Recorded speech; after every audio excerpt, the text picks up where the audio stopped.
आगामी स्थानिक स्वराज्य संस्थांची निवडणूक भाजपने स्वबळावर लढवण्याची आग्रही मागणी कोर कमिटीच्या बैठकीत करण्यात आली। मात्र याबाबत वरिष्ठ स्तरावर निर्णय होईल असं भाजपाचे नेते जलसंपदा मंत्री राधाकृष्ण विखे पाटील यांनी स्पष्ट केले। तसेच निवडणुका जिंकण्यासाठी सर्वांनी एकत्रित प्रयत्न करावेत।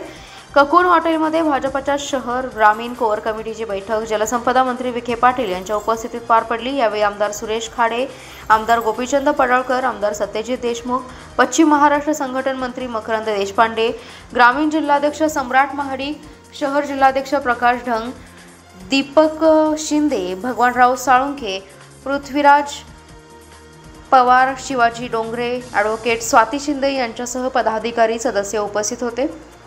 या बैठकीत विविध सदस्यांनी आपली मते मांडली। यावेळी मंत्री विखे पाटील म्हणाले, आगामी महापालिका, जिल्हा परिषद, पंचायत समिती, नगरपालिका या स्थानिक स्वराज्य संस्थांच्या निवडणुका जिंकण्यासाठी एकत्रित प्रयत्न करा।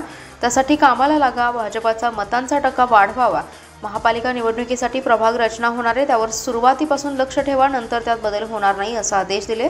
मकरंद देशपांडे यांनी पक्षाच्या संघटनात्मक कार्याचा आढावा घेतलाय। ग्रामीण जिल्हाध्यक्ष सम्राट महाडिक आणि शहर जिल्हाध्यक्ष प्रकाश ढंग यांनीही मनोगते व्यक्त केली आहेत। पूर्ण शक्यता निवडणूक लढवायच्या, 100% भाजप म्हणून निवडणूक लढवायची ठरलं करावं असं कार्यक्रम आग्रह आहे। स्वबळावर आपण अंतिम निर्णय पक्ष घेतील, पण स्थानिक कार्यकर्त्यांचा आग्रह की स्वबळावर आपण लढलं पाहिजे।